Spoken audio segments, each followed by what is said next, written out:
Be honest. Have you ever felt like you're just, well, scraping by? Oh, definitely. Like maybe your financial life is a pile of papers you kind of avoid looking at, or you get paid, the money just vanishes, and you're left wondering, where did it even go? That feeling is incredibly common, and yeah, frankly, it can be paralyzing. Money just feels so overwhelming, confusing, even a bit scary for so many people. Absolutely, and that's exactly what we're diving deep into today. We're using a source that really speaks to that feeling. Aaron Lowry's book, Broke Millennial.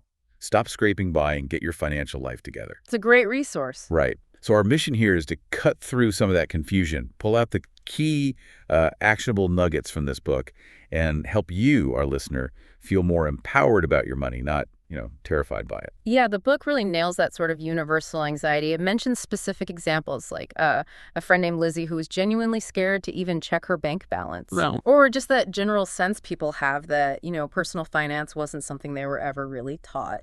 And now they feel completely lost.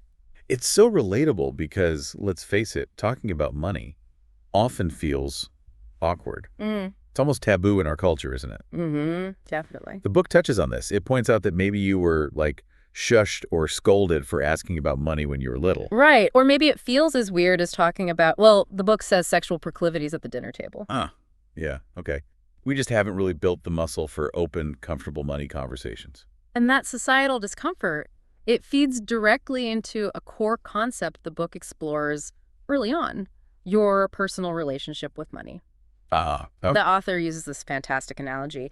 Is money like a Tinder date to you, or is it marriage material? Oh, I love that. Okay, let's break down what those two actually look like. Well, if money feels like a Tinder date, your relationship is pretty casual, maybe a bit shallow, and definitely fleeting, You're focused on the immediate thing, paycheck comes in, bill goes out, maybe an impulse buy. There's no real long-term commitment, no planning for a future together. So you're just kind of swiping through expenses without much thought for tomorrow. Precisely. But on the flip side, if money is marriage material, well, then you're building something deeper, a committed relationship. Right. You're thinking about the long haul, you're communicating about your financial goals, planning for the future, making decisions together, even if together is just with your own future self. That shift in perspective feels huge. And the book makes a strong case that this relationship, this mindset, it's often unconsciously shaped by our families and like our early experiences, right? Absolutely. Our upbringing gives us our foundational money beliefs, whether we realize it or not. Yeah. The author shares her own story about her dad and selling Krispy Kreme donuts. Oh, yeah. Yeah, when she and her sister sold the donuts, her dad made them pay back the initial cost plus pay her sister for helping, Wow. and then presented her with this tiny net profit. Ouch. That sounds like a pretty stark lesson in profit and expenses at a young age. It really is. She said at the time it felt kind of cruel, but it was a real world, maybe slightly tough lesson in understanding costs versus revenue. Yeah. And these kinds of early experiences, maybe seeing your parents stress about bills or hearing them talk secretly about money or getting lessons like the donut one, they all create that initial lens through which you view and handle money. The book really stresses that acknowledging these psychological blocks and inherited mentalities, which it covers in chapters 2 and 3, that's a vital first step before you even start tackling the mechanics. Okay, so once you've done some of that introspective work, where does Broke Millennial guide you next? It seems to move into the practical nuts and bolts, starting with banking and credit. Right, exactly. It transitions from the mindset to the tools. And the book points out that, so many people just stick with the bank their parents used, or maybe the one that just happens to be on their block. Convenience. But with online banks and comparison sites today, you have so many more options. And frankly, some offer significantly better terms for you. And it drives home one non-negotiable thing you absolutely must know about your bank. Is it FDIC insured?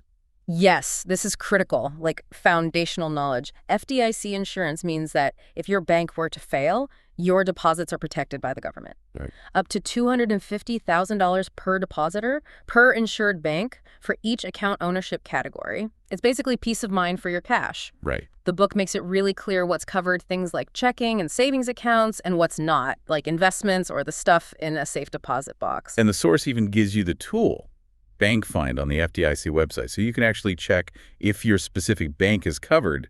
Don't just assume. Exactly. And while we're on banking, the book calls out fees that, honestly, you probably shouldn't be paying. Like what? Well, monthly maintenance fees, minimum balance fees, those unnecessary overdraft fees. Many accounts these days, you can structure them to avoid these things. Which always leads people to wonder, right? How do banks even make money off our deposits if they're paying us almost nothing in interest on our savings? Yeah, it's a good question. Basically, they take your money, pool it with other deposits, and then lend it out. Oh, okay. They give mortgages, car loans, personal loans, business loans, but they charge the borrowers a much higher interest rate than the tiny rate they might be paying you. That difference, the spread, that's where they make their profit. Ah, the classic banking model. Okay. And speaking of those tiny interest rates on savings, Yeah. the book has a great line about Chapter 5 where it says something like, "This is the chapter where this book pays for itself." What does it mean by that? It means that simply by understanding the difference a better interest rate can make, you can easily recoup the cost of the book. Probably more. Really? How? Well, the source illustrates it like this. Say you have $2,000 in savings, earning a really common 0.01% APY. Yeah. That makes you a paltry 20 cents over a whole year. 20 cents. Wow. Yeah. But if you move that same $2,000 to an account earning, let's say, 1.00% APY, well, now you earn $20 that year. $20 a year just for moving your money? That's a direct return on learning that simple concept. Exactly. And the book suggests aiming for at least 0.75% APY as a pretty realistic goal. It just shows that shopping around for accounts isn't just, busy work. It's literally worth money. Okay, that makes sense. So, from banking foundations, the book transitions to something that feels equally critical for navigating adult financial life. Credit reports and scores. It calls it your report card for life. And for good reason. I mean, your credit impacts getting loans, renting an apartment, sometimes even getting certain jobs or better insurance rates. Right. The book clearly explains the difference. Your credit report is the detailed history, like a list of your accounts, how you've paid them, balances, things like that. Gotcha. Your credit score, like a FICO score, is just a single number derived from that report. It summarizes your creditworthiness. And it breaks down the 5 key factors that make up your FICO score, highlighting the 2 giants, the ones with the biggest impact. Right. Payment history is huge. That's 35% of your score. And amounts owed, often called credit utilization, that's another big chunk at 30%. Okay, so paying bills on time is non-negotiable for that 35%. What about utilization? So utilization is basically the amount of your available credit limit that you're actually using. The critical takeaway from the book here is the 30% rule. The 30% rule, okay. Yeah, aim to use no more than 30% of your total available credit limit. And then this is key, pay off the statement balance in full by the due date every single month. Paying in full. This is where the book tackles some persistent myths, isn't it? Like that idea you have to carry a balance and pay interest to build credit. Yes, that is a myth the book specifically calls a pet peeve and loudly says no. You absolutely do not need to pay interest to build credit. Okay, good to know. You just need to use your card, let a small balance appear on your statement, and then pay that statement balance off in full before the due date. You get the credit building benefit without the expensive interest. Okay, how about this one? Is it good to max out your card or get close to the limit? No. False. That kills your utilization ratio, which, remember, is 30% of your score. High utilization signals higher risk to lenders. Keep it low. Got it. And the fear that applying for credit, like for a car or a house, will crater your score. It does cause a small temporary dip, yes. That's called a hard pull. But the book explains that credit bureaus are smart about this. How so? Well, they know you're probably shopping around for the best rate. So if you apply for several loans of the same type, like multiple car loans or multiple mortgages within a short window, usually about 14 days, they'll often group those inquiries together and treat them as just one hard pull. Oh, okay. That minimizes the score impact then. Exactly. That's a really key detail. And the book tells you how to check your own report and score without hurting it. Yes, absolutely. You can get a free copy of your credit report annually from each of the 3 main bureaus, Equifax, Experian, TransUnion at annualcreditreport.com. Okay. And there are plenty of free sites like Credit Karma or Credit Sesame where you can check your score pretty regularly. The book notes that checking it yourself is a soft pull, which doesn't negatively affect your score at all. Good. It also briefly touches on dealing with older debts that might show up as collections on your report. It emphasizes the importance of disputing incorrect debts in writing within 30 days. And it gives a specific warning. Never pay a debt collector with a debit card. Why is that? Well, that can give them ongoing access to your account, which you really don't want. Stick to checks or money orders for payment arrangements. Okay, solid practical advice based on common pitfalls there. So we've covered understanding your money mindset, getting a handle on banking basics, and demystifying credit. The book then moves into taking proactive steps, specifically saving and budgeting. Right. And this is often the biggest hurdle when you feel like you're constantly just making ends meet. People think, how can I possibly save when I have debt? Yeah, that seems counterintuitive to some. The book directly challenges this using the really powerful story of Emily Gochius. Ah, the car repair story, right? Let's get into that detail. So Emily was doing the right thing, you know. She was aggressively paying down her student loans, which is great. But she had absolutely no emergency fund, zero savings buffer. Good. Then one day, her car broke down. The repair was costly. And because she had no savings, she had to put the entire repair bill onto a high-interest credit card. Oof. So adding more debt while trying to get rid of her existing debt? That's got to be frustrating. Exactly. Her progress was basically undone by one unexpected life event. And this story just perfectly illustrates why the book stresses having an emergency fund is non-negotiable, even if you have debt. So start small. Yes, start small. Aim for a minimum of $1,000 first. That covers those inevitable curveballs.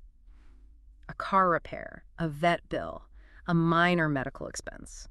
Then, once high-interest debt is paid off, the goal becomes bigger, 3 to 6 months of essential living expenses. And the book introduces a concept related to this emergency fund, but with a bit more, well, attitude. The fuck-off fund. Yes. It's a concept popularized elsewhere, but included because it's such a powerful idea. It's basically an emergency fund that's large enough to give you genuine independence and agency. Independence how? It means you have the financial cushion to walk away from a bad job or leave an unhealthy living situation or end a toxic relationship without being financially trapped. Wow. That's empowerment in its most practical form, isn't it? It really is. And the book makes clear this isn't just a concept for women. Anyone can benefit from having that kind of financial freedom. Absolutely. Definitely.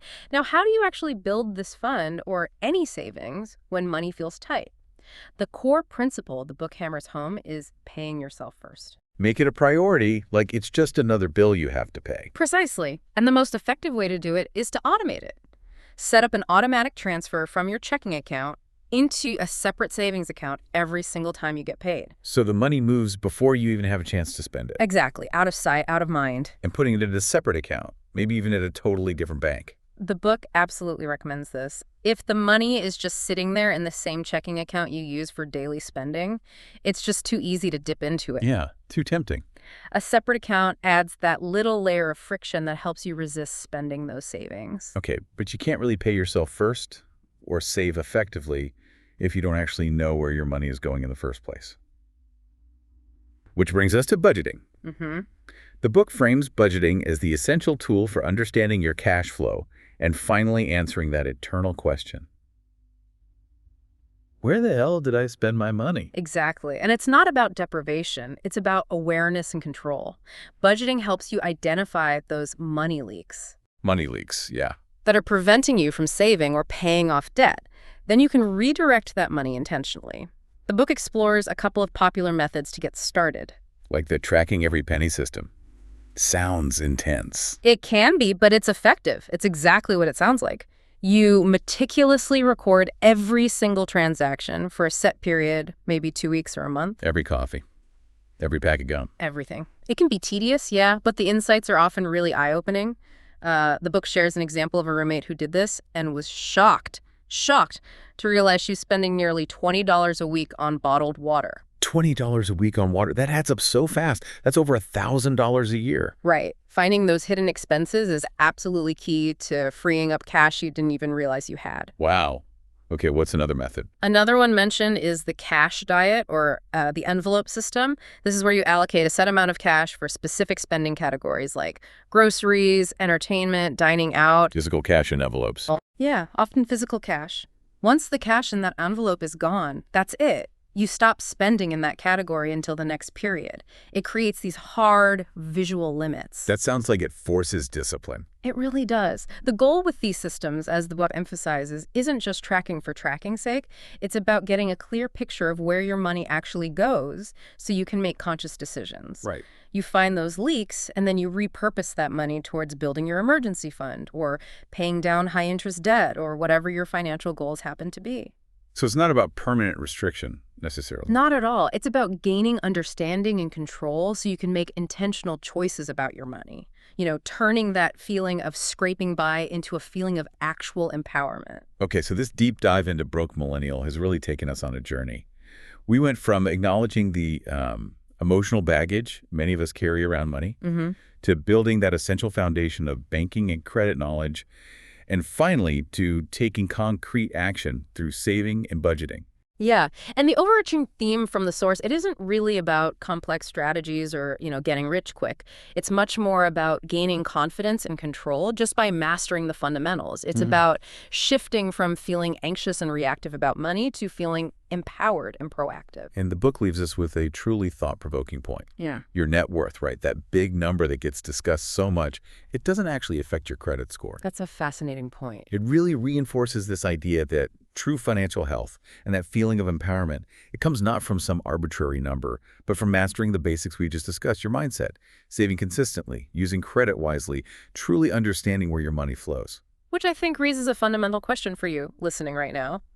How might focusing on building these foundational habits, these basic building blocks the book lays out, how might focusing on those, rather than fixating on your current income or that abstract idea of net worth, how might that change your relationship with money and the control you feel over your financial life, starting today?